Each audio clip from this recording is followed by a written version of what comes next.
Hello all welcome back. শুভ নববর্ষ সকলকে আমাদের তরফ থেকে, আর আমার বড়দেরকে প্রণাম আর ছোটদেরকে জানাই অনেক অনেক শুভেচ্ছা ও ভালোবাসা। তো আজি যেহেতু পয়লা বৈশাখ, সেইটো কাৰণে বেংগলী নিউ ইয়াৰ নৱবৰ্ষ আমাৰ। তো সেইটো কাৰণে আমি ধুনীয়াকৈ ৰাতিপুৱা গা পা ধুই ৰেডি, মোৰ ল'ৰাকেইটা একেবাৰে ৰেডি ধুনীয়াকৈ ফটো উঠাই বোলে সিহঁতি। তো সেয়া ছাদত আহিছিলোঁ অকণমান সিহঁতৰ ফটো উঠাবৰ কাৰণে। সিহঁতি ধুনীয়াকৈ বিহুৰ ড্ৰেছযোৰ পিন্ধি লৈছিলে, স্কুলৰ ফাংচনৰ কাৰণে কিনা হৈছিলে আগৰ যোৱা বছৰ। সেইটোৱে পিন্ধি কিনে অলপ উঠালোঁ। তাৰপিছত আহি গ'লোঁ মই তলত কিটচেনত দুপৰীয়া লাঞ্চটো প্ৰিপেয়াৰ কৰিবৰ কাৰণে। ৰাতিপুৱা আছিলে একেবাৰে চিম্পল ৰুটি আৰু আলু চব্জি বনাইছিলোঁ। আৰু এইটো হ'ল হোৱাইট তিল, মানে বগা তিলটো, যিটো মই ৰোষ্ট কৰি আছোঁ। তো আজি বনাম তিল চিকেন, হোৱাইট তিল চিকেন।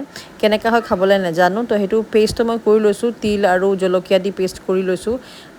একদম যেনেকুৱা বনাই বেলেগ হেৰি আৰু যিটো কাজু বাদাম দি যেনেকৈ বনায় সেনেকুৱাই হয়, কিন্তু খাবলৈ কেনেকুৱা হয় নাজানো। মই ফাৰ্ষ্ট টাইম আজি বনাই আছোঁ হোৱাইট তিল চিকেন। আৰু মোৰ ডাঙৰটো মানে আশে পাশে, সৰুটো মানে আছেই, সিহঁতি মা কেতিয়া হ'ব, জল্দি দিয়া সিহঁতৰ গুণটো পাই সিহঁতৰ ভোক লাগিলে। তো মা একপিনে বনাই আছে মাছৰ ঝোল, ভাতকেৰেলা আলু দি, লোকেল মাছ আনিছিলে। আৰু মোৰ ইয়াত তিল চিকেনটো একেবাৰে ৰেডি, কাৰণ সিহঁতৰ ভোক লাগি গৈছে, সিহঁতক দি দিম। তো দুপৰীয়া আছিলে ভাতকেৰেলা আলু দি ঝোল, বেঙেনা ভাজি, দালিটো মই লোৱা নাই। আৰু আছিলে এইটো হোৱাইট তিল চিকেনটো, দৈ আৰু চাটনি আছিলে, টমেট' চাটনি। এয়া হ'ল দুপৰীয়াৰ লাঞ্চ। পিছে হোৱাইট তিল চিকেনটো বৰ এটা ভাল হোৱা নাছিলে, তো আৰু এদিন ট্ৰাই কৰিব লাগিব। তো আজিলৈ ইমানে। লগ পাম আকৌ নতুন এটা ভিডিঅ'ত। বাই।